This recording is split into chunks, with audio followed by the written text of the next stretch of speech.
too much. Google searching. Searching Google. Google searching. Looking up word for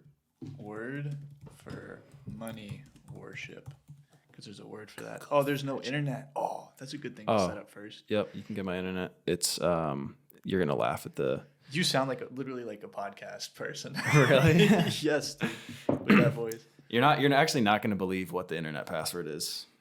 What's the Wi-Fi? There's so fucking many. Holy fuck. It's the Spectrum. Do you see the one that says I'm not a witch, I'm your Wi-Fi? Yeah. That's not it. That's okay. No, that's not it. That Okay, one's just click it. that one's Yeah, just always that one's just always been here, and it confuses me. I don't know what they mean by that. I'm not a witch, I'm your Wi-Fi. No. Click the Spectrum 77. Spectrum 77. All right. Yeah. Okay, got it. Is the password? Is it 1 2 3 4 5 password? Is it password 1 2 3? No, it's O Brady. Okay. Any caps? No, Okay. Oh, Brady I don't think so. Is is mid. okay. That worked. That's the password, man. Yeah, I didn't make that password. Untrue statement. But Thank you, I appreciate it. Yeah, Dawson, that bastard Dawson, he made that password when he set the new Wi-Fi up. I thought he was joking.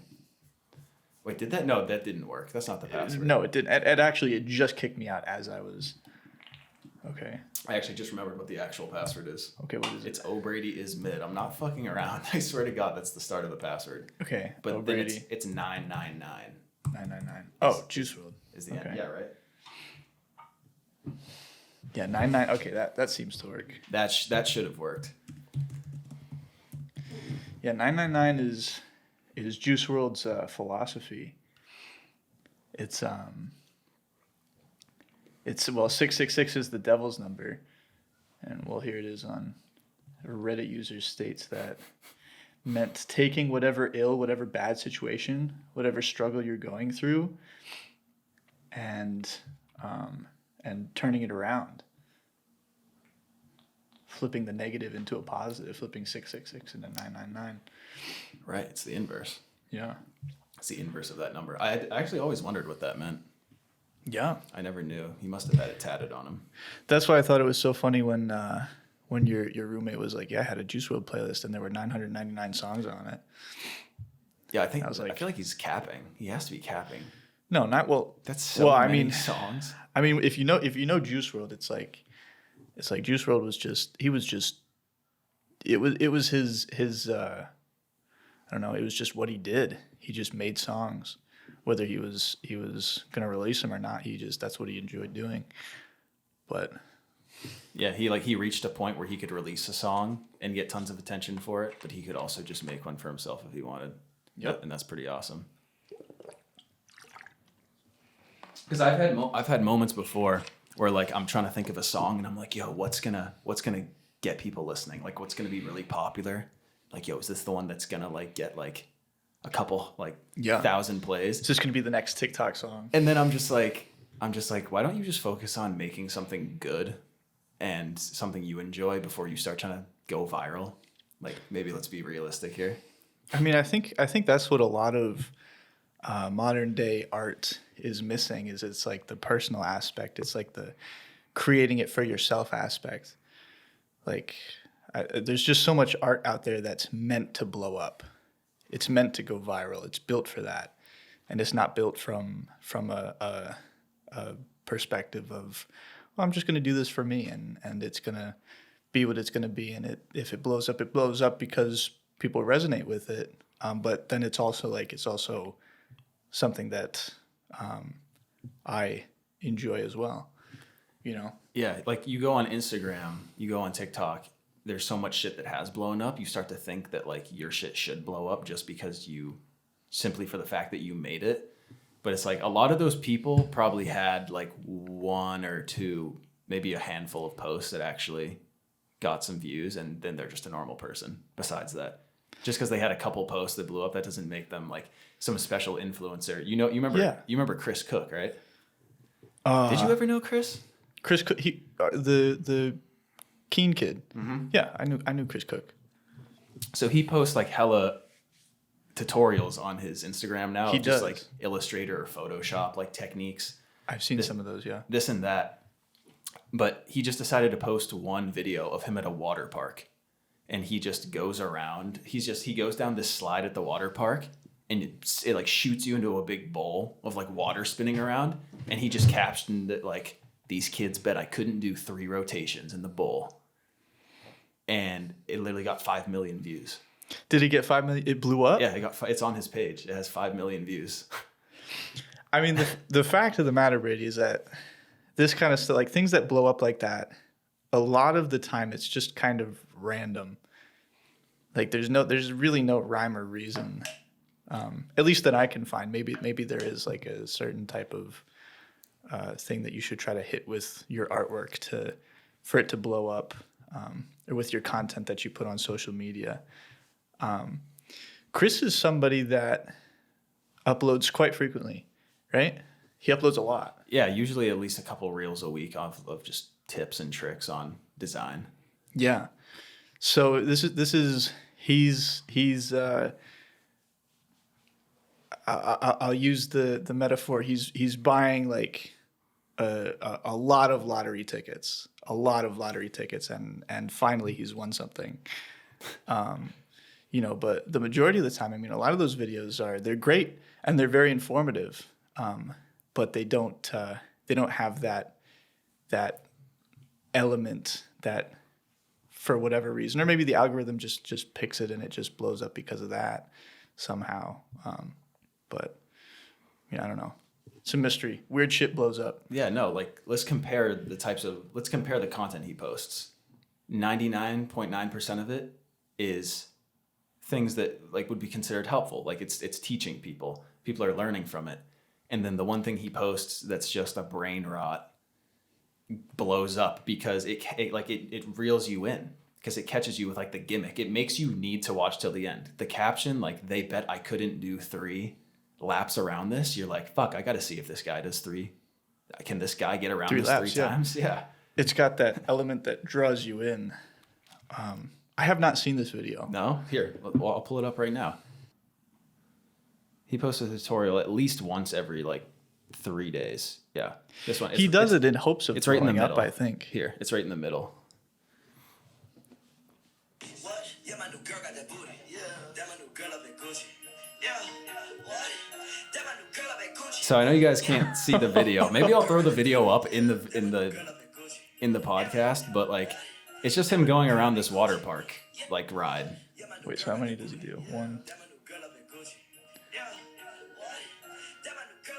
Do you think he gets 3, basically. I think he basically. Gets, I think he gets it. It's 1, it's 2, and then there's it's almost 3. It's almost 3. It's 2.5. You think it's 2.5? I think it's 2.5. Damn, bro, I'll give him the 3. I think. To the point of sinking in, to the point where he sinks in. Well, but he still has to make it one more time around. He shoots out there. Yeah. 1, 2, he's cleared it. Oh yeah, 3? okay, he does Yeah. do 3. Okay, all right. I was He did. Shout out Chris. Misviewing. Shout out Chris Design Co. on Instagram. at Chris Design Co. He's one of the first people that kind of got on my ass about actually like learning like Illustrator and all that. He kind of pushed me to learn like little things to get advantages and stuff. But anyway, I feel like we should actually like introduce ourselves. Yeah. But we just fucking hopped right into this raw. But anyway, I'm here with. I'm so happy that you're the first guest. What's like, up? The second that I decided I was really gonna do this year after bailing on it last year, I was like, I gotta get on the first episode because Appreciate it. I know for a couple of reasons, for lots of reasons. One is I just knew you would set the fucking standard, like the bar. You'd set the bar high. I'll do my best. What this could be, not to put pressure on you, but I know you're good. Well, I enjoy our conversations, Brady. I mean, we talk about the most obscure shit, and we talk about like, I don't know, what I feel to be pretty meaningful stuff. We chop it up. They are meaningful, and I've realized that we happen, just the way our days are structured, we happen to have a moment every single day to be able to talk to each other like printmaking. We have nothing to do after that, so we just talk for like 45 minutes about whatever. It's like then we both have our meetings on like Tuesdays or Thursdays, so it's like then like we have that in between time to like chop it up. So it's just funny how like we were talking about this the other day, how the people that you just happen to be around because you're physically in the same space are the people you end up getting close to. And that's like a perfect example of that is like, would we be as close right now this semester if those weird like little things in our day didn't line up? Like probably not. Well, I think it helps that we have a bunch of the same classes together. Yeah, I mean, if we weren't in the same classes together, I highly doubt that we would be friends. We've got a lot of it is kind of a friendship through circumstance kind of thing. But I'm very grateful to be your friend because we have a lot of good discussions. Now we're finally going to get to do a podcast on some of this stuff. Yeah. It's like if we need just a quick 45 minutes to get real as fuck on a Wednesday, we're going to get real as fuck on a Wednesday. Hell yeah. That's why I appreciate it so much. It like keeps me, it keeps me like aware of, just keeps me aware. In the present. In the present, yeah. I do like to think of myself as kind of like a more down to earth person than others. But you are, but has it always been like that? That's a good question. I mean, here's the thing. I want to dive in. I'm willing. Yeah. I'm willing to hear whatever you're willing to share. Yeah. About whatever, because like me and our friend Ava, we joke around and we call you reformed it's just as a joke. I don't know how you feel about that, but it just so yeah, go. So for the audience, I've been sober for almost 2 years at this point. And so yeah, in a way I am reformed for sure. I think it's pretty common that kids of our generation suffer a lot with like social anxiety and depression and a lot of other ailments of the mind. More so definitely than other generations, specifically because of how we were raised and the age in which we were raised with technology. Everybody's losing themselves in tech. I say losing themselves. They're diving into technology and kind of losing sight of how to communicate with the people around them, which was certainly the case for me growing up. I definitely was kind of a loner for sure. I don't know how much of this stuff is going to be good material. No, man, just go. But people want to know you. But yeah, I mean, I was definitely I was a bookworm in elementary school. I had a couple close friends that I hung out with. And high school comes around and people grow apart and everybody gets different interests. And starts to go their own kind of separate ways, and whatever kind of way that may be. And so I didn't really fit in with anybody in high school. Like I wasn't not friends with anybody, but I also kind of wasn't friends with anybody. Like I wasn't close friends with anybody, but I kind of fit in with like, I don't know, everybody. So it's kind of like a yeah. Yeah. That's one of the most valuable things I've gained from our friendship so far is you're one of the first people I've met as like an adult now who are as like much of an advocate and just aware of like the issues surrounding like mental health and stuff. That's one of the things that I've really appreciated, like hearing I've appreciated hearing your perspective on whatever. Yeah, I mean, mental health is so important.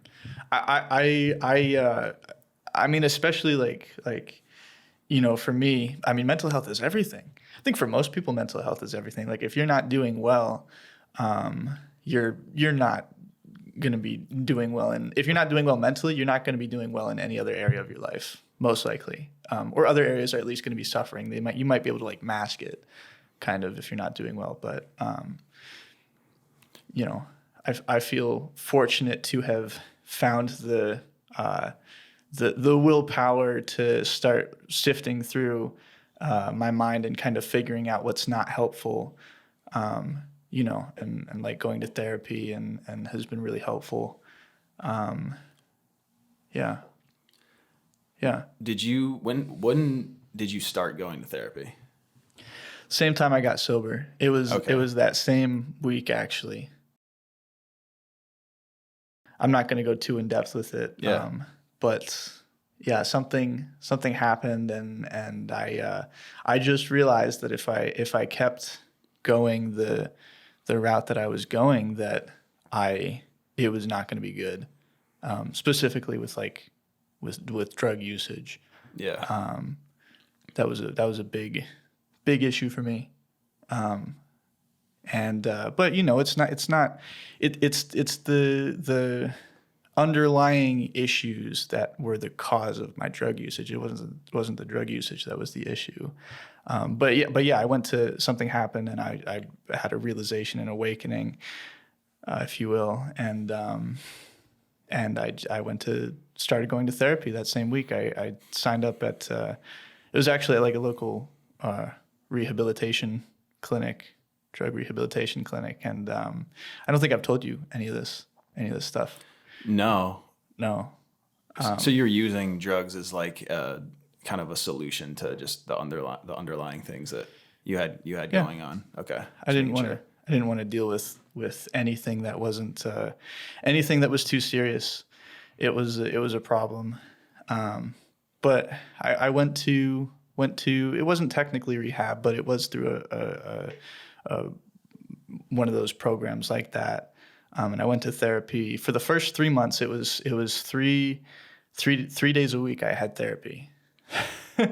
And it was different types of therapy. It was I had a one-on-one with my therapist. Love my therapist. I've been with her for 2 years. She's been a great help to me. And we really connected. I feel really lucky. I feel like a lot of people miss out on the good aspects of therapy because they don't get somebody that they connect with, or they've just had like one too many, or even just one bad experience with therapy, and so they're turned off to it for that reason. You're going to. Can we talk about you for a second? That's fine. Yeah, you're. I mean, can you vouch for therapy usage? You're kind of new to it right now. Yeah, definitely. You have persuaded me to go back. I kind of persuaded myself, and then you kind of just put the finishing persuasion on it. No, I definitely vouch for it. I've only been once so far since I've gone back, but when I was going more consistently about 1.5 years ago, it's nice to be able to get your thoughts out to someone in like a confidential space, because just like you go and you talk, like you think you can talk to like a friend or something, like a friend. I say that like in quotes, but like, yeah, you can't always trust someone, even if you think they're like a friend, to not like talk to other people about it. So I guess it's nice to have a fully confidential like person to reach out to, and they offer their own not suggestions, but they kind of try to lead you to your own solutions for certain things. And we were talking about this the other day, how a therapist can suggest things that can help, but it's really up to you to practice them outside of therapy. Like, you're not going to walk out of a 1-hour therapy session and feel like a new person. There were plenty of times where I would walk out of a session and immediately start thinking about all the shit that I didn't want to be thinking about that we talked about in therapy. But that's just kind of what comes with it. You can't just, you're going to be thinking about it if you just had a deep conversation about it, But hopefully you both work towards solutions and you practice that outside. Yeah, I think it's very important to be aware of the fact that, yeah, you do have to. I mean, you can go to therapy for whatever the reason is, but if you're forced there and you don't want to be there, you're not gonna do as well than if you actually like feel the need to change or feel the urge to change. It does have to be kind of a personal thing in that regard. Yeah, you talked about people who have had bad experiences with therapy, and that's why they might not understand it as well as some other people will. Do you think that there's a relationship between like going to therapy at a young age and people's view on it? Because I've known people that have gone like as maybe a younger adult, and it wasn't as effective. So I'm wondering if maybe as you get older, it's kind of easier for a therapist to kind of reach you, because we were talking about that frontal lobe, that good old frontal lobe. That almost done cooking. That just keeps cooking. Yeah. It's funny. I think I also have a lot of friends that they went to therapy when they were younger, and they had either a bad experience or they just didn't quite get the point of it. And I think that is to do with I think when you're younger, you don't realize the power of you don't realize your own ability to make change in yourself. And it's especially hard when you have to live at home, and if your home is the source of a lot of these issues. But when you get out of your house and you start living on campus, or you get an apartment somewhere, and all of a sudden it's your decision to go to therapy, and you're not living at home anymore, and you're not around these triggers, if they are triggers, it's definitely different. It's definitely different. Right, because in that scenario, it's probably your parents are probably making you go, or they're probably setting it up. If you're 16, 17 years old, I'm imagining someone like maybe in like junior or senior year of like high school or something. So like you're probably not going out of your way to set that up, most likely. You also, I don't think, have a sense of a true sense, anyways, of responsibility when you're that age. Like, I don't know. I just don't think you can fully grasp the gravity of certain situations when you're that young. Yeah, it's like you're too young to be coming up with like strong conclusions as to why you feel certain ways, because you're still so young. Not to say that there's no benefit to going to therapy when you're younger. I read an article recently that was saying that you shouldn't if you have kids, you shouldn't send them to therapy on their own when they're younger, because it could be that they come back and the therapist has informed them that you, the parent, are the source of all their problems, and so they're not going to listen to you about certain shit, or they're going to be different. So it's kind of a tricky situation sending kids to therapy as a kid. Definitely. But so yeah, you going to therapy and you getting sober, these were kind of like simultaneous events, like they were going on at the same time. Were you a creative person before? I think I mean, yes, definitely. I've been doing arts and crafts and stuff, and drawing, and ever since I was a kid. That was always my birthday gift, was a pencil and a pad of paper. Or a bunch of pencils. My dad was very nice and gave me good quality stuff. Gave you more than one pencil. Yeah. I think I did lose a lot of passion for it when I was struggling, though. For sure. I guess I don't know how in depth I should go, but I can certainly talk about after I got sober and some things beforehand. That's what I was looking for. I was trying to see if you could clearly see how you were different creatively before and after that kind of defining moment. Well, I mean, beforehand, I was creative. I was spontaneously creative. I would get these urges to be creative and to create things, and and and I would, but it wasn't a consistent thing. It wasn't like I was sitting down all the time and drawing, or like I kind of lost that as I grew up. I had different interests. I spent my time doing other less, I see them as less constructive things. And so the difference afterwards when I did get sober was I actually started putting time into my art, right? Not that I didn't put time in beforehand, but again, it was spontaneous. It wasn't consistent. And so after I got sober, I started doing my, the same stuff I was doing before, except I was actually putting time in, and I was doing it consistently. Every assignment I put time in. I'm a graphic design major. I don't know if that's going to be obvious at the time of this. Probably should have made that clear at Podcast. the beginning. But we're both graphic design majors. I was just kind of assuming that there would be something in like the description. Thumbnail description. Yeah, something like put that. that there.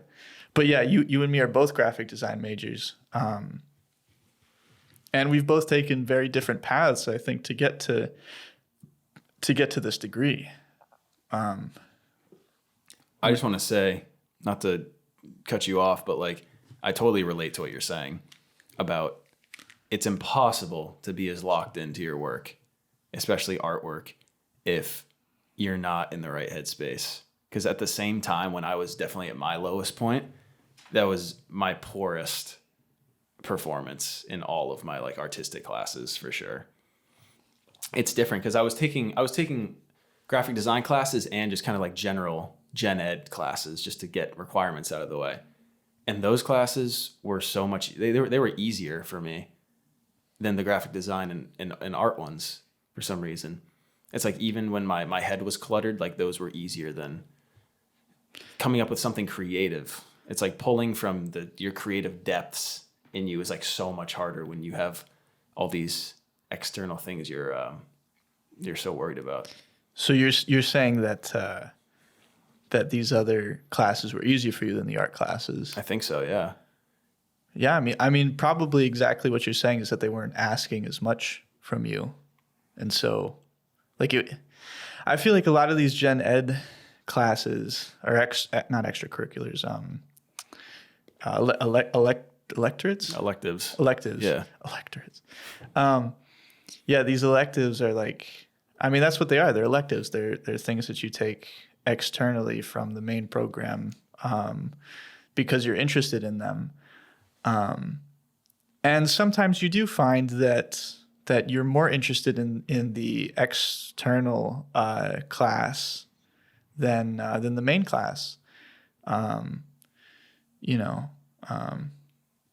Yeah, I mean, it definitely is more difficult to talking about now the will to create. It's definitely more difficult to create or to even feel like creating when you're depressed. But that's funny because that is some people's method of dealing with certain things is they do create when they're depressed. That's interesting. Yeah. Because in the moment when I don't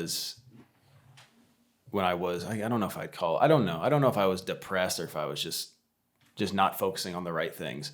But in the moment, my work was pretty bad. But afterwards, probably like a couple months after I had time to reflect on everything, that is when I started to make some of like my favorite stuff I've made. I hit like a creative like peak in classes and like music. I guess that's kind of, in my opinion, it was like my peak. Creative peak. Well, hopefully you're chasing that creative peak and you never quite reach it, but hopefully you keep climbing up it. Well, that's the thing. You reflect on these like negative, these negative things that have happened, and you kind of want to use them as like, I use them as like motivation in a way. Like I use them as motivation, but it's like you can't let them consume your thoughts. You can't let them consume you entirely, but it's nice to reflect on them and use them to your advantage if you can. In music specifically, that's where I do it more so than graphic design. Yeah. Well, music. I feel like there's a closer link between motion and the output that you have when you create music, because you can hear. I guess just because you can hear like tone of voice and like the music, like you can hear if it's sad or not. I mean, but there are certainly definitely ways to create art when you're sad that isn't through music, but that is your chosen. Is that your for lack of a better word, favorite medium Yeah. of art? To express myself, yes. That's the medium that I put the most of true my art. own Expressing yourself. Yeah, that's where I put my own experiences and personality into more than graphic design. I consider graphic design more of my job. I do have fun doing it, and I do like to do it in my free time. But the stuff I make in my free time is more to support the other passions I have, like music. Like I make graphic design to make an album cover because I made music. I'm not experimenting with like colors and typographic hierarchy just for fun. Like that's not my passion. It's not your calling. I'm not using that to express myself. Right. But I like to then take what I know and then push the music even further. Yeah.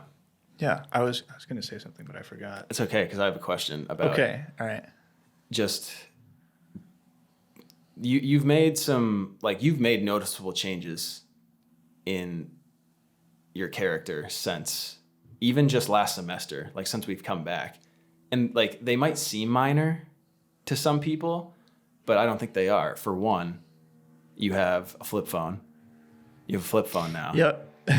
You don't carry Best change I ever made. Yeah, you don't carry a smartphone around anymore.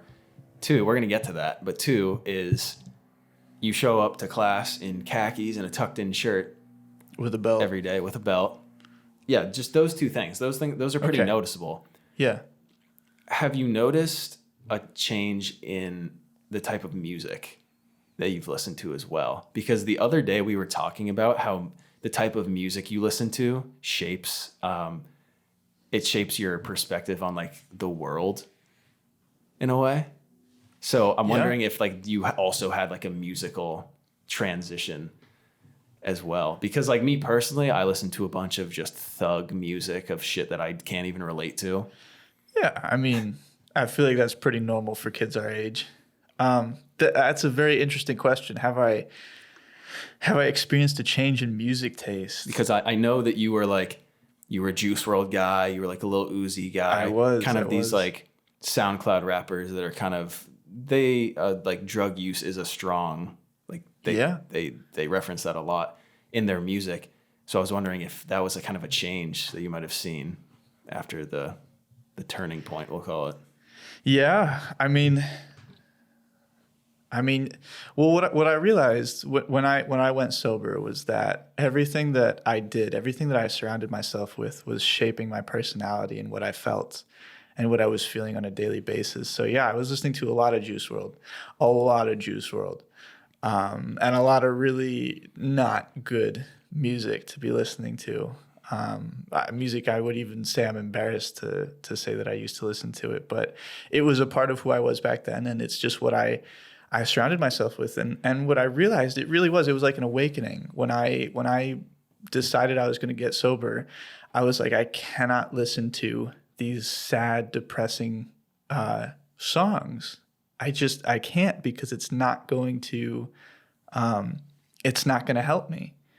And the connection between the music that you listen to and how you feel afterwards is I don't know if this is the right word. It's visceral. I'm gonna look it up real quick, actually. Do it. But to your point, like if I go listen to a Lil Durk song where he's rapping like a million miles an hour and he's just rapping about killing people, and just gang shit, if you blast that in the car, you're gonna be fucking juiced afterwards. You are going to be juiced. That's why people love listening to that stuff. They do. They love listening to it. When I went sober, it was definitely a change in music. I was listening to. I actually had I was on Spotify, and Spotify is great for a lot of reasons. You can create certain playlists to match certain moods or for certain events and stuff. And I didn't want to get rid of my old playlist account, so I made a new one. And I was like, because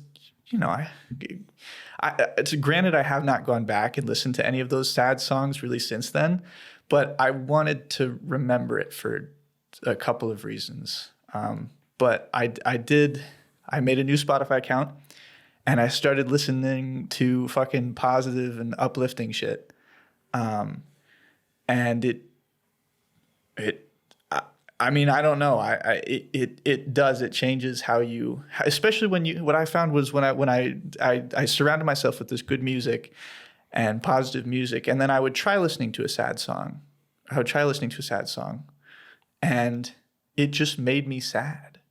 It just made me sad. It just brought me down. Have you seen the memes? There's memes of people dumping like gasoline on a fire, and it just says like my depression, and then like sad music is like the gasoline. Like I've seen people talk about that too.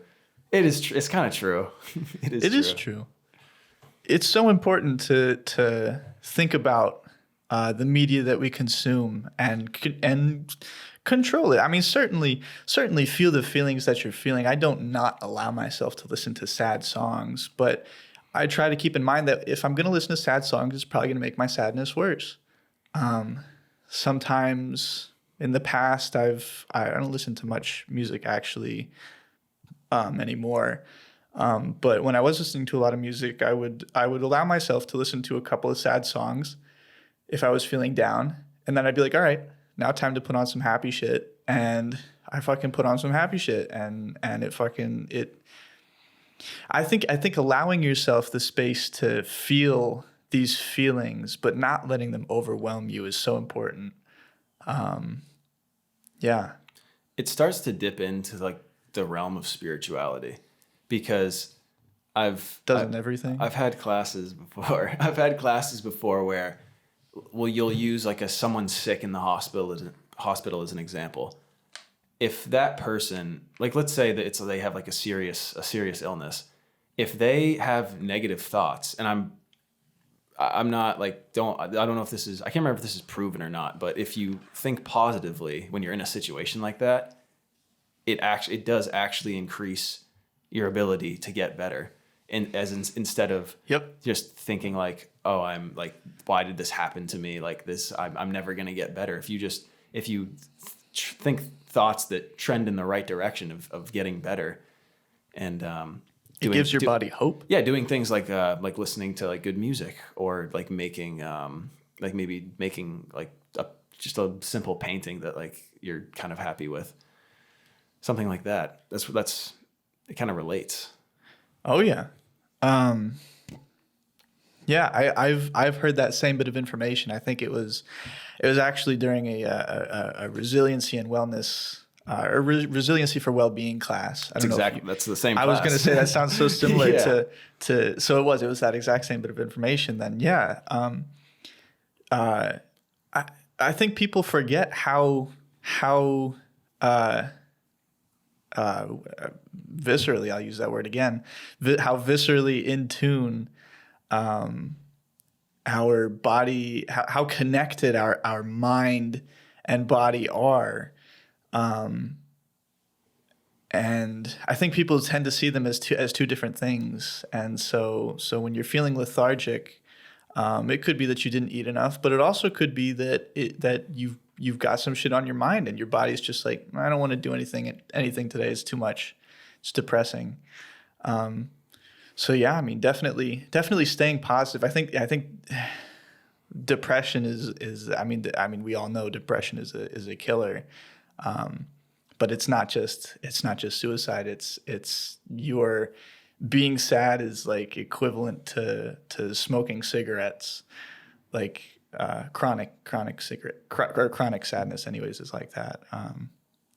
So it's important. Your mental health is important for sure, and you got to stay on top of it. You have to. You have to.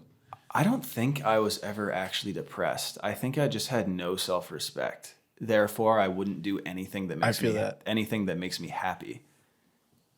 Like, it's not like I walked around and I was trying to make myself happy and like I couldn't. It was just I put myself in a position where I wasn't going out of my way to try and find, like, let's just say, find new music I liked, or go play fucking whatever video game for like an hour or whatever. I wasn't doing those little things that made me so happy to be who I was. It wasn't any type of clinical depression or anything. I think if I went to the doctor, they'd just be like, I mean, I did tell that to the doctor. I was like, yeah, I'm just like not happy because of this one thing. And they're like, okay, well, yeah, that doesn't sound like a good thing. Maybe you should change that. So it was never like, it wouldn't have been, if I got some type of medication for it, I don't think that would have solved anything. I don't think that was my situation at all. You actually went to the doctor for that. I didn't go to the doctor for that. I was just going to it was just like a routinely, it was just like a yearly physical. And like, they do this thing at the doctor now. I'm sure you've had to do it. I think they do it all the time where it's like just 10 questions. It's like 1 through 5. Yep. It's just simple questions. Like, at the wellness center, they do that. Yes, they do. And she looked at the sheet and she was like, this isn't very good. She was like, you have a lot of, she was like, this is kind of concerning. And I was like, yeah, I was kind of going to talk to you about that. Like, just not really feeling it right now. And I explained to her what it was. We won't go into that right now, but okay. Yeah, that was. Thank you for sharing this. I don't even know where I was going with that. I kind of forget where that started. That's fine. I have something to say about a previous point that you brought up. You were saying something about it's not so much that you felt that you were depressed, but you felt that you weren't doing the things that made you happy. No, I wasn't giving myself any freedom to express myself at all because I was so, my head, even anytime I'd be by myself, my head was wrapped up in this other thing I had going on in my life. It was a relationship. We don't that's like people will understand that. It was just a relationship. It was like 100%. When I say 100%, I mean 100% of my mental focus was on that. And I gave myself no opportunity to like be yourself, do things for yourself. Be myself, have any fun. I was always worried about the outcome of it. I was always just thinking about this other person, and it was just, that was the stem of it. That was where it all came from. So that's why it was never like a illness sounds like such a bad word, but it wasn't like a mental illness where it's like you can go get fucking, not saying that medicine makes shit go away, but like I'm not like, that wasn't the case like that where that would have helped. Yeah, that's what I was doing. Yeah, I mean, not being supportive of myself, kind of thinking, I feel like there's this certain energy surrounding graphic design where people think it's easy. Maybe people think it's like an easy thing to do. It's not. And I would kind of convince myself of that as well. I was like, oh man, you kind of just came here. You kind of fucking copped out just to like do this like easy major. But it's like, no, it's really like, it can be complex and you're into it. So why does it fucking matter? It's complex and it takes a lot of time. I remember Randall Hoyt, I don't know if I should say our graphic name drop him. I'm gonna fucking bring him on here. So you should get him on here. I think that conversation would be so interesting. You got to have good questions for that. Yeah, you've had some pretty good questions so far. He's kind of another guy though, like you, where I feel like I could bring him on and I wouldn't feel much pressure because I feel like he would be able to like. I feel like he would just come up with shit on his own. Yeah. Yeah, probably. He probably would. That's besides the point, though. He'd come with some questions for you. Yeah. What were you talking about? I don't know. I was gonna mention. Yeah. Is depression an illness? I don't know. I'm sure there's more information on that. I'm not I can look it up. I'll spread some It's facts something right that's now. diagnosable. I don't know if that makes it an illness or a condition or what. Like, also, I need to crack my other. I'm drinking a Rolling Rock, by the way. It's depression and illness. Well, you hear that? That's my Some good ASMR, man. That's my second Rolling Rock. Bro's going in. You may need a third before we're done. I might have to take a time out to go grab another one. But what's up? So I looked it up. First of all, the AI overview. We're gonna have to talk about AI integration into Google Okay. at some point. Yo, I kind of fuck with the AI overviews on Oh, I Google. do as well. I'm just gonna say real quick. Yeah. Depression. It says depression is a serious mental illness and a real medical condition. So it is an illness. I'm not sure if I agree with that, but I mean, I guess I'm not qualified to disagree. So Yeah, I was just looking for like technically what does a yeah. doctor consider it? Yeah. Yeah, it's an illness. But you were saying you enjoy the. I also enjoy the AI overview. I like it. personally. It's helpful. I don't think it's as like it is helpful. I think people are so worried about getting the wrong information from it. I think for the most part, like unless you're looking up some really obscure thing, and it just happens to come up with like some, I don't know. I mean, it depends where it's pulling the information from, but I think generally it's pretty accurate. It's pretty accurate. It's Google AI. It's pulling from everything on Google. Obviously, do your Pretty research. accurate. Yeah, do your research. But Obviously, like, do your research. so many times I'm working and I'm like, how to do blah blah blah in Photoshop, and I type it in and I read like the first 4 lines of the AI overview, and I know what I'm doing, and I figured out the problem. It's so helpful. It's very helpful for stuff like that. Because usually, like, I hate it. I hate letting AI think for me and like find things for me. But that is know. one where I'm like, okay, like this is very helpful. It's such a highly debated topic, AI. I don't know if we want to get into that. AI. But you've got some more questions. Maybe we'll do another episode on AI. I do have some questions. This was just a quick one. I said I was gonna think of questions to. That was nice. Yeah. No pop for pop. Damn. Pop for pop. No pop for pop. All of these questions, by the way, thought of these. Oh wow, this is such a good segue into my next question. Hell yeah. All of these questions I probably thought about at 3 a.m. Okay. As I was literally trying to go to bed the past 2 nights, and for some reason I'm just like, what am I going to ask Ben on Thursday? And one of them was we've talked about late night thoughts. Late night thoughts, yeah. How they cannot be trusted. Late night thoughts. You have said that any thought, I'm sure this was partially just for comedic effect, but any thought after like 9 p.m. you like cannot trust or anything. So is there like a reoccurring thought that you have at night that you're like, that you can't trust? Like, what's your untrustworthy late night thought? Okay. If you have one. Well, yeah, I mean, I will say that definitely, I pulled that from an Instagram meme somewhere a while back. And It's stuck with me. It's so funny. Yeah.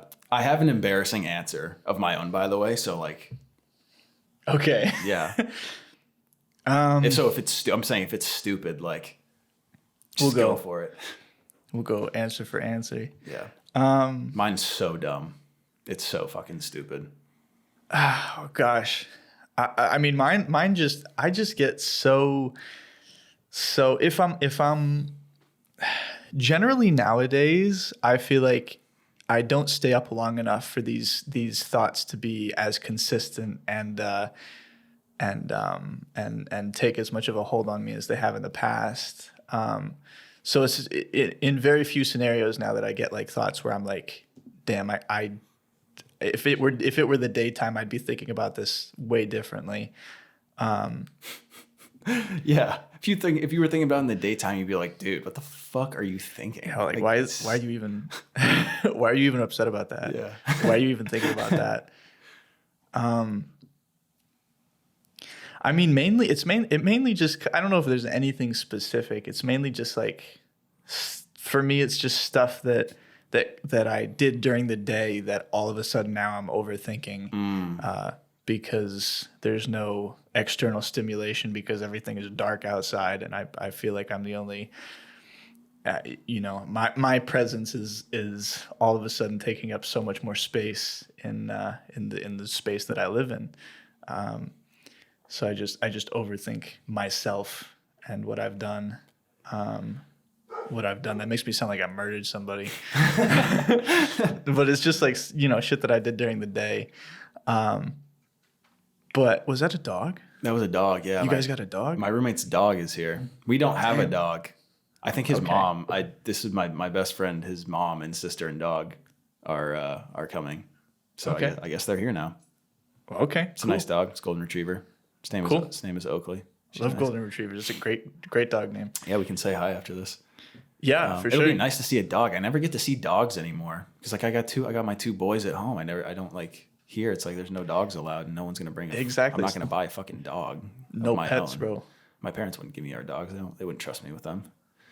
Nah, you don't need a dog right now. No. But you were saying My late night thought. Yeah. It's so dumb and it's so cringy. But I'm gonna say it. Okay. I'm always like laying and I'm like, you know what I'm gonna do? I was like, I don't know if I was like, I'm gonna in like 5 years, or maybe not 5 years, but maybe in like a year, I'm gonna like write a letter to like my ex-girlfriend. And I'm gonna give her what for? give her what? Give her what for? What does nah, that that's a fucking nah. Oh, does that mean to like lay into someone? Yeah. Oh no, not in like a bad way, but in like a positive way. Okay. In my head, I'm like, I'm gonna like send her a letter and like talk about where like we went wrong and like apologize and like shit and talk about how we're such different people now. Isn't that so fucking cringy? No. And then I wake up and I'm like, I would never do that. During the dates, I'm like, I would never even speak to her. So why would I do that? I think there's a really important aspect to that, Brady, that you got to keep in mind. Is that you during the day you're like, why would I ever do that? Why would I ever do that? But you think about it at night, and I think if you were to talk to your therapist about even just that, they might even recommend that you do write the letter, but that you don't send it. You do something else with it. Maybe you burn it, or you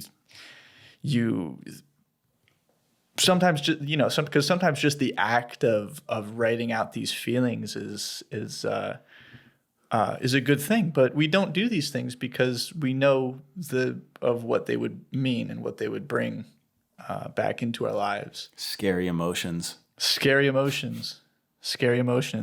It's Next album name. that'd be a good album. Generational Pain. Generational Pain.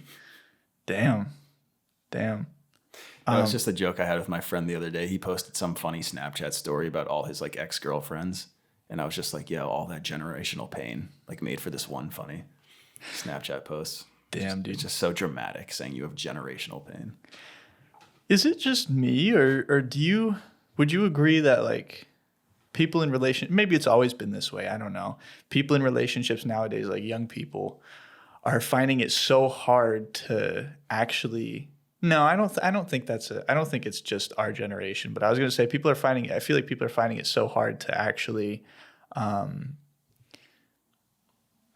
don't know, be in a mature relationship and be comfortable with their feelings, and maybe that's because of again, like how we were raised. I mean, a lot of it goes back to we were born in the age of electronics, and so we have this extra thing that's always in our brain, this extra part of it, and so how that affects how we interact with other people, and how we see other people, right? It's not just how we interact with other people is a symptom with how we see them, and how we feel about them, and how, where we feel we fit in society. I understand what you're saying. Yeah. I feel like that might relate more to insecurity for me than like maturity.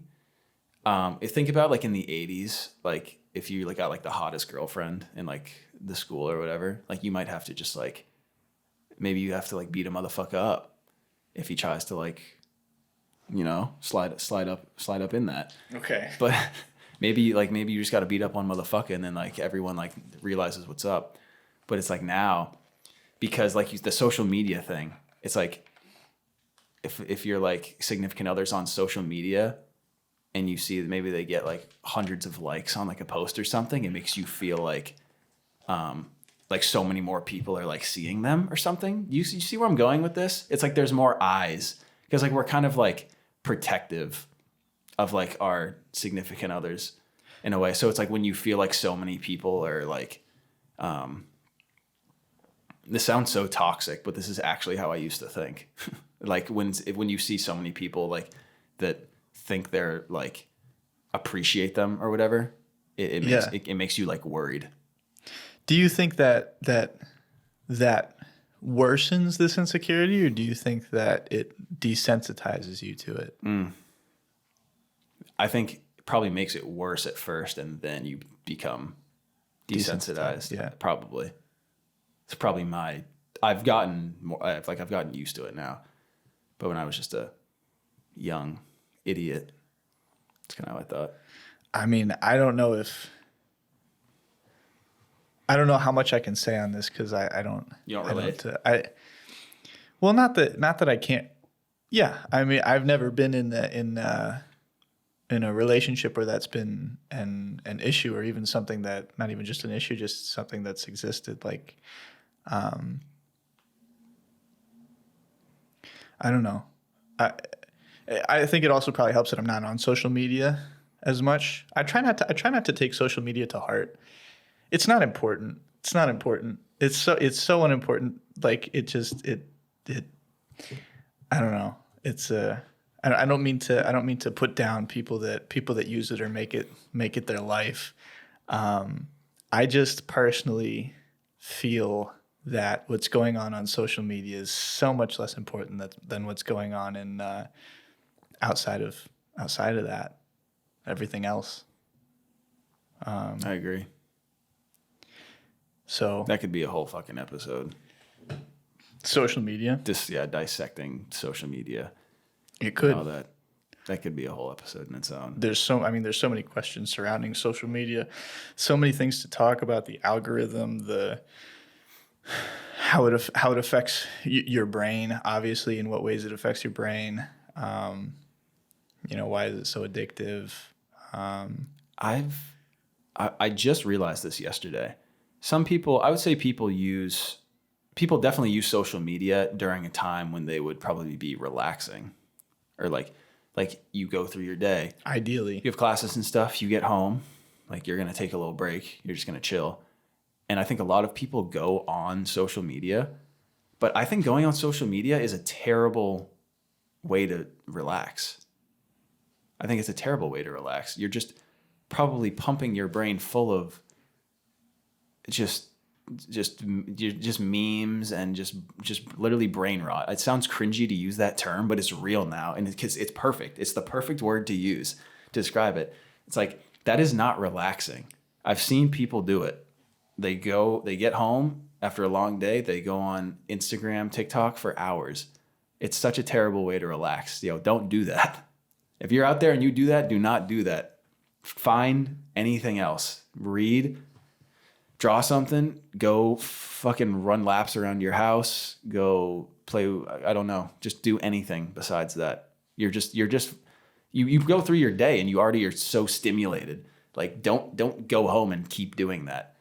I'm guilty of it. I fall asleep listening to fucking YouTube videos. I'm not giving my brain like 1 second to rest. Yeah. It's a problem. I mean you and me both took the same class, so it's I think we both understand the gravity of the situation. And yeah, I mean, social media does not relax you. When you're exposed to, just because of the medium in which you consume it, which is blue light, you consume it through the blue light screen, unless you have blue light glasses. But then there's other issues as well that are not relaxing. It's the likes.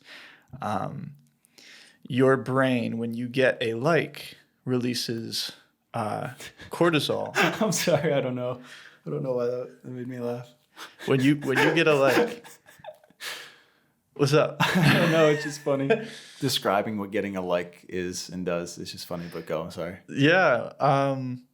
Yeah. Well, I mean, I think people are so they don't think about this stuff. They just don't think about this stuff. They don't want to think about this stuff. I mean, I don't know how many people are going to listen to this podcast. Certainly not with the attention spans that have been cultivated through social media usage. They're not going to make it this far. No, But it's physical. It's literally physical, and it's like physical, mental, and social wear. It like wears down on you in all these ways for like the reasons you said, like the blue light. That's a physical thing. It's like that's physically affecting your body's ability to like relax and go to bed. And then it's like you see, let's say you go on Instagram for an hour and you see a bunch of people doing a bunch of cool shit and you had a boring ass day. You're gonna be like, fuck, my life is so boring.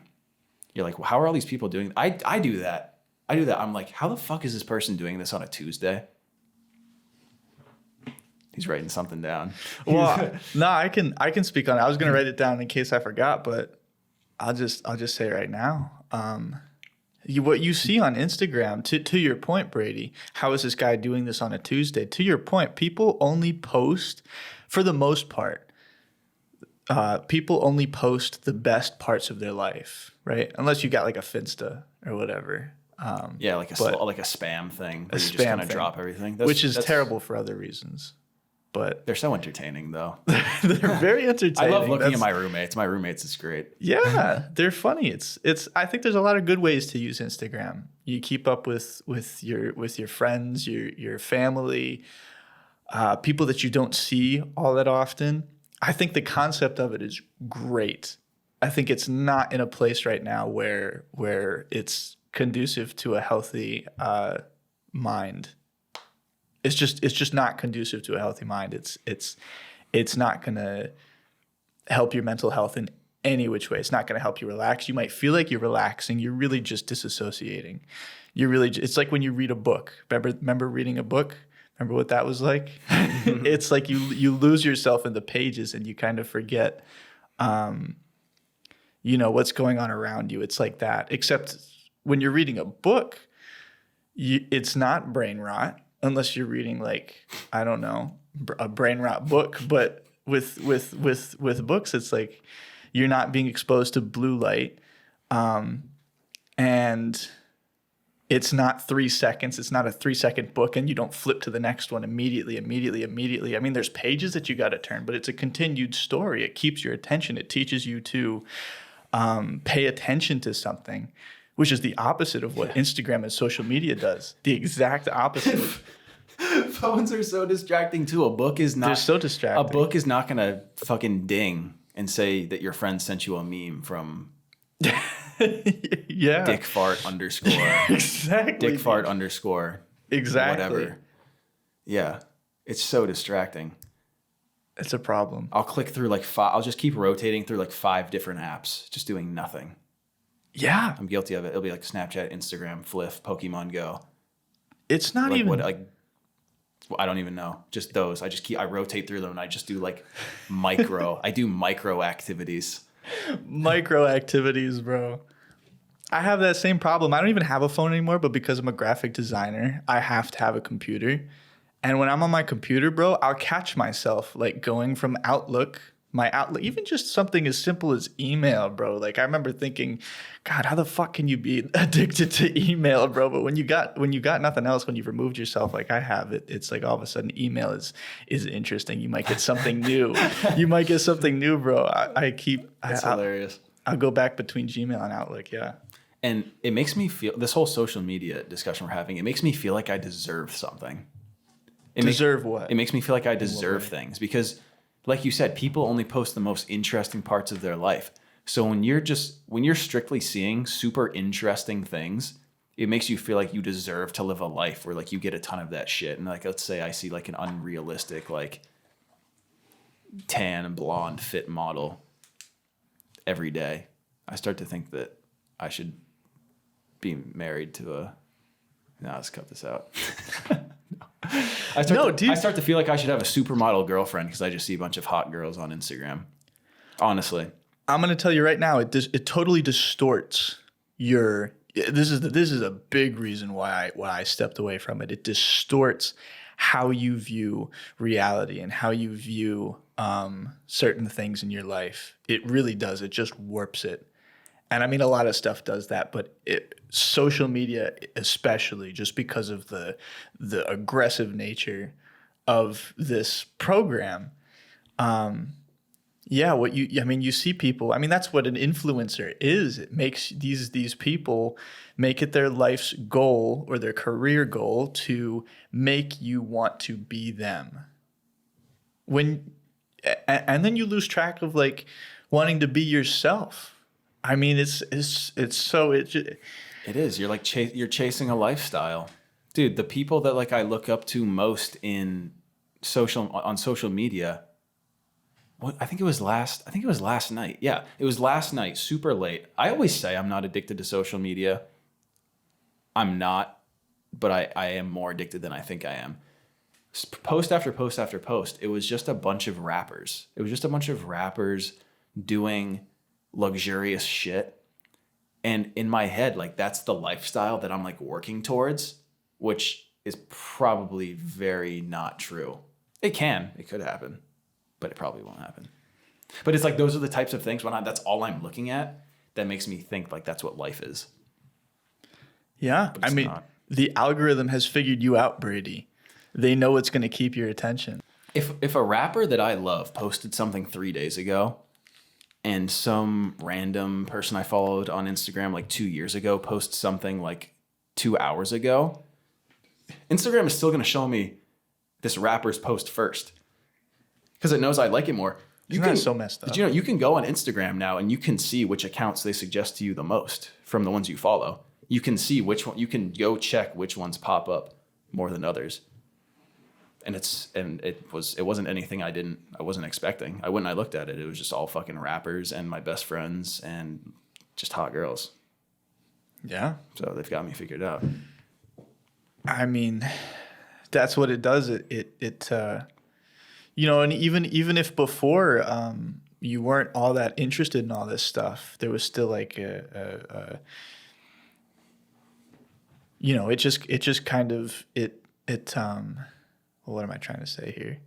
Yeah, I mean it just changes how you think. It just changes how you think, and it teaches you that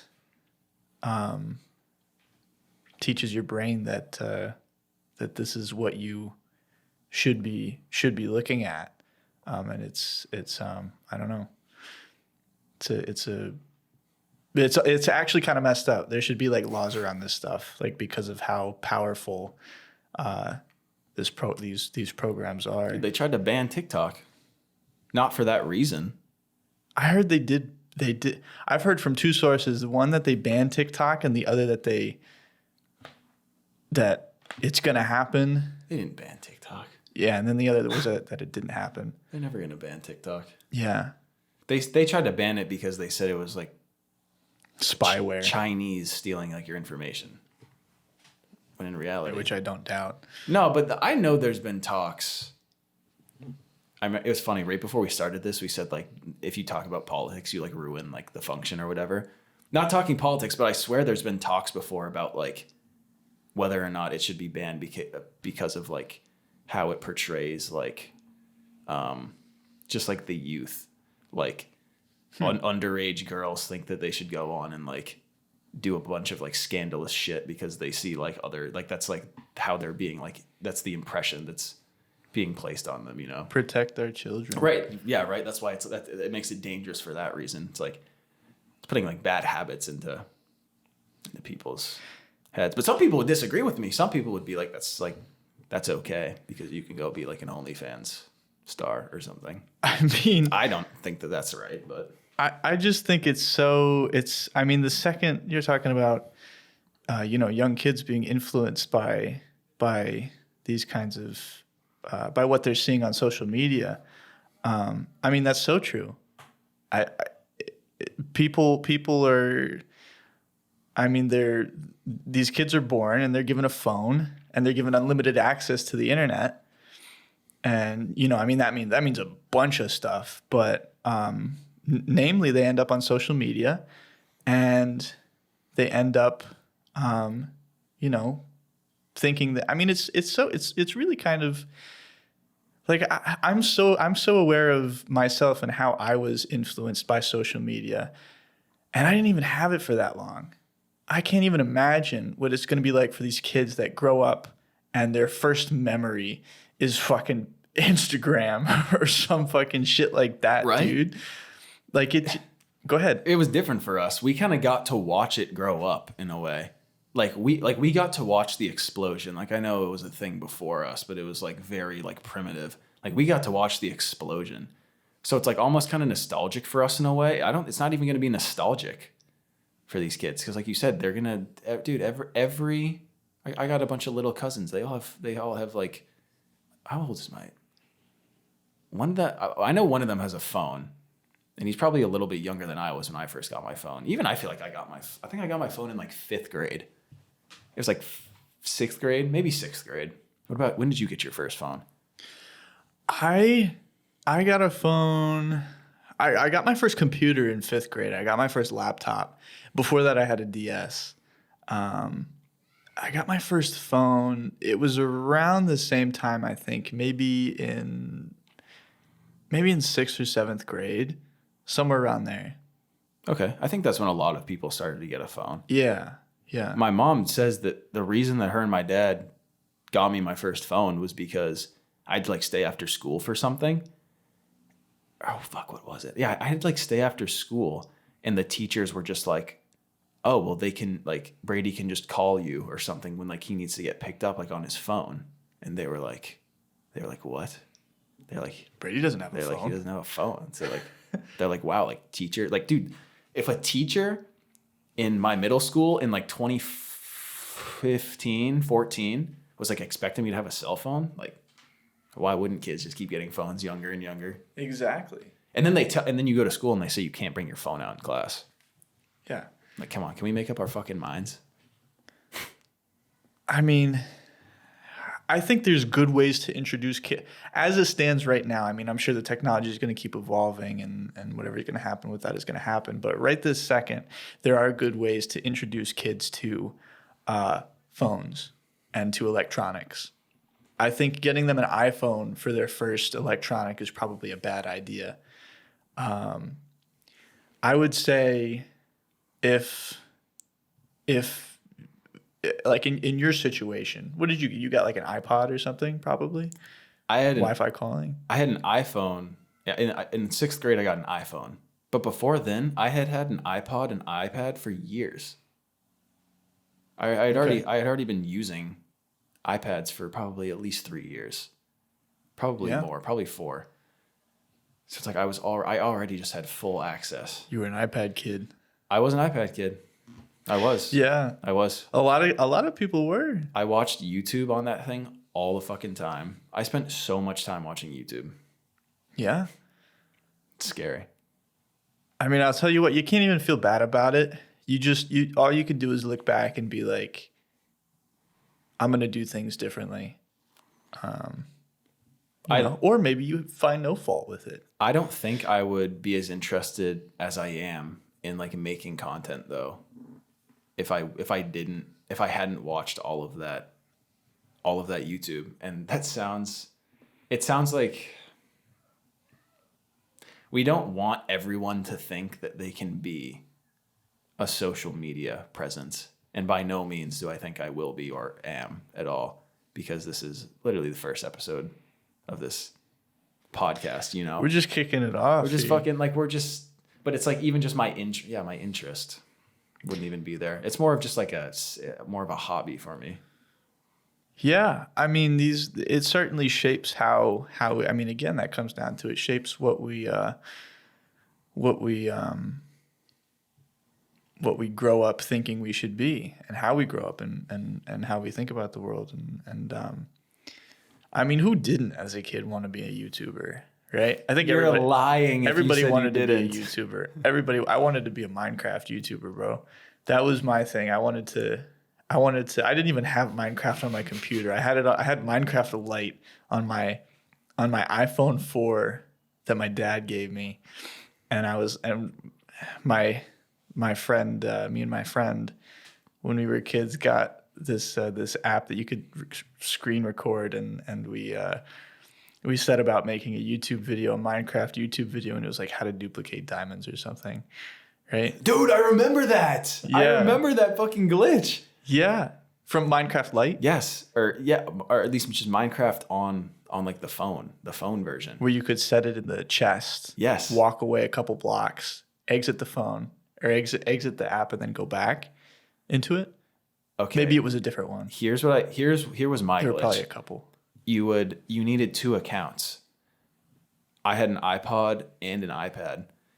You would go on the same world. You would join the same world, and then you would both click into the chest, and you would hold the diamonds down at the exact same time to take them out of the chest, and then they would go into both of your inventories, and then you could put them back in, and then you'd have double the diamonds.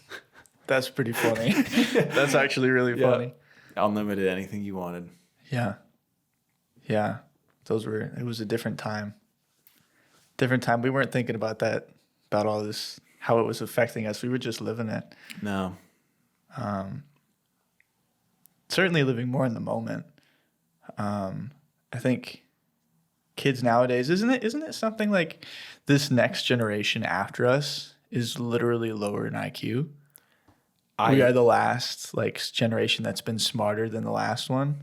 Yeah. And now this generation is getting dumber. That's what it was. Yeah, I've been listening to this like messed up. radical conservative guy, and he interesting. said that was he said that, and he was like, "This is the first generation, like you said, that will be dumber than their parents." I don't know if is that us or is that our kids? Gosh, I don't know. I'm definitely dumber than my parents. That's for sure. I might have just made fun of myself here. Let's see.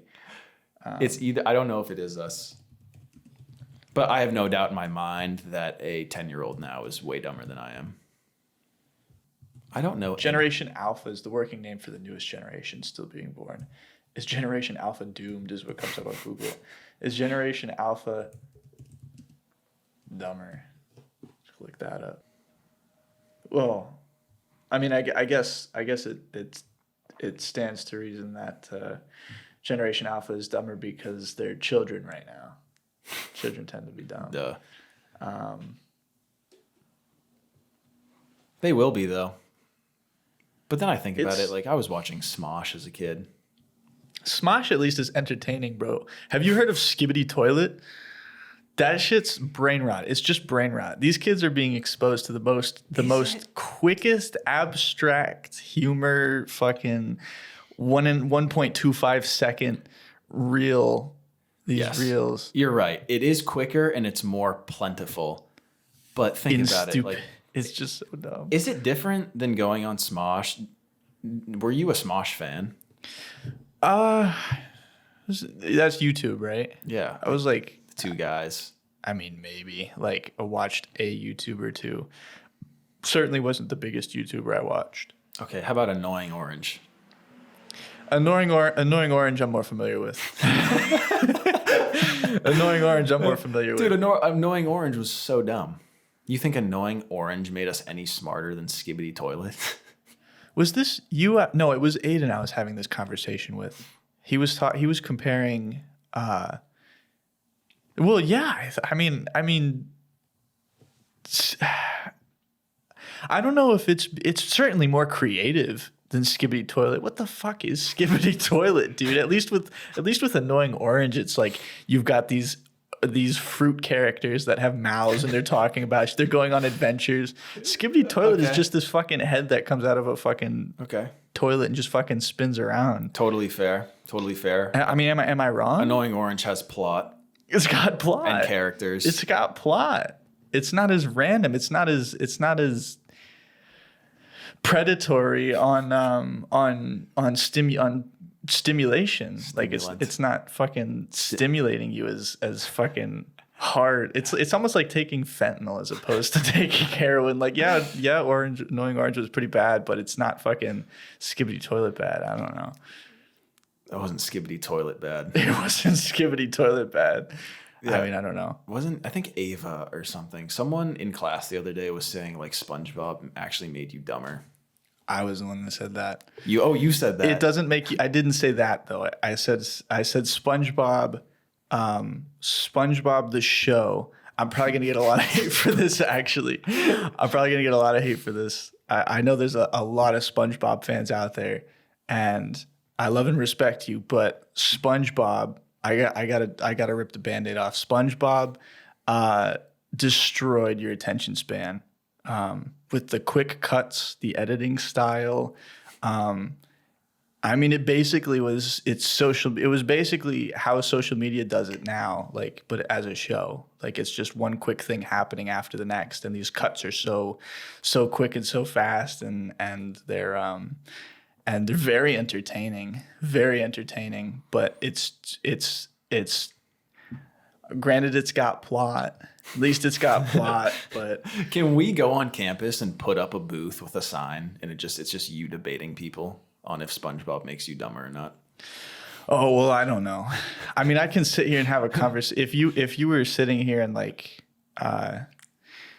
debating me on well, do you have a debate for that? Do you think SpongeBob does not make you does not give you ADHD? I'm not saying it gave you ADHD. I'm saying it did not do. It certainly didn't. It didn't help. Help anything. Yeah. I'll agree and say it didn't help, but I don't know if I can confidently say that it hurt anybody any more than any other like Yeah, I mean, cartoon. Like, it was more. I'm just imagining his like squeaky voice right now. I feel like that's what made people stupider. It's like his squeaky voice. But cartoons in the first place are colorful and loud, and there's a bunch of shit happening because it's going to make a dumb kid excited. You know? So I can't imagine that the little bit of SpongeBob I threw in really did that much more harm than all the other cartoons that I would watch. I watched a lot of cartoons as a kid as well. I will say, I did just type in this was my Google search. Is there a connection between SpongeBob and attention span? And what came up, first of all, the AI overview. All right, the AI overview, all right, says, yes, there is some evidence that watching SpongeBob SquarePants can negatively affect a child's attention span and executive function. And it cites a study that you guys can read on your own. Let's see if I can find like a .edu or something. That's always what I was told for. .edu. That's always what I was told for. Yeah, dude. No one from Harvard has done a study on this yet. Well, I mean, this is what. Come on, wow me and find it. Find that SpongeBob Harvard case study. Well, the University of Virginia. This is the first thing that came up. The university, but it's from the world from PRX. It's the world.org. So that's why I was looking for like the actual study itself, but maybe it cites it. This was back in 2013. Says that a new study from the University of Virginia found that viewing SpongeBob SquarePants immediately impaired attention spans among 4-year-olds. I mean, how could it not when you think about it? But let's see. I did just see an EDU. Penn State. Does SpongeBob absorb some of younger viewers' brains? A study conducted, well, it cites the University of Virginia as well, took 60, this is Penn State, pennstate.edu, psu.edu. Each group took 64-year-olds and split them into 3 groups of 20. Each group was assigned a different task for 9 minutes. The first group watched a 9-minute clip of SpongeBob. The second, a clip of the same length from the children's show Caillou. And the third simply had 9 minutes to doodle with crayons and markers. The contrast between the TV shows in the study involved great differences in pace and action. Right, was 11 scenes were approximately 11 seconds in SpongeBob. I mean, they're quick. 34 seconds in Caillou, which is still pretty quick, but 3 times as long. Yeah. And the 9 minutes of doodling, right, is obviously just 9 minutes of doodling. And you decide your own pace with that, I guess.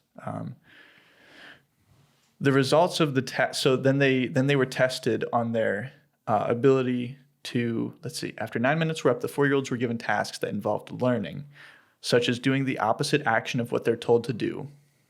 For example, touching their head when told to touch their toes, as well as being tested on the ability to recite a string of digits in reverse. And the results of the tests showed that children, I mean, these are tests that might be a little bit difficult for any 4-year-old, but the results of the test showed that children in both of the other categories performed better in every category than the children who watched SpongeBob. So this is just one study. Right. You know, and I could find more out there, I'm sure, or maybe I couldn't. But this is what I found right now, and I remember hearing about this a while back as well. So, I don't know. It's a. I mean, cartoons are such a fundamental aspect of any children's childhood. People talk about SpongeBob with such. They loved it. They loved it. It's their childhood. It's their jam. It's what they grew up on. It's my best friend. He says it's his favorite cartoon from childhood. I bet it is. It's a lot of people's favorite cartoon. You know, but I think at a certain point, as a nation and as a nation of I don't know, as a nation that needs to grow, I think we need to actually wake up about some of these things and start thinking about them. I mean, SpongeBob, how could SpongeBob be harmful, right? But, you know, I mean, we need to wake up about SpongeBob. Wake up about SpongeBob. I don't know. Wake up about SpongeBob. I'm going to get a lot of hate for it, but maybe we should cut out the SpongeBob part. Oh yeah, I don't know. They're definitely gonna come for our heads for the SpongeBob segment. They're gonna come from my head. You're I'm safe. You're defending it, but I'm safe. Anyways, did you have any more questions or anything to say on what we were just talking about? I do. Let's see where we're at. Yeah, hour and a half. We're at 1:30. Hour and a half. Okay. I think we could wrap this up. Honestly, we could wrap it up. You about done? Can always be a part 2. We could do a part 2. I feel like we've got. I'm just saying, like, why jam it into one ultra long episode when we could go for a whole nother hour 30 another time? Cool. Do I get a say in what stays in? Oh, if there's anything that you're like, I don't want that in, then yeah. I mean, I can't think of anything specifically, but You're worried about that SpongeBob segment, huh? I'm thinking about it, man. People are gonna come at me. Up? That's what you're worrying about, bro. You know what?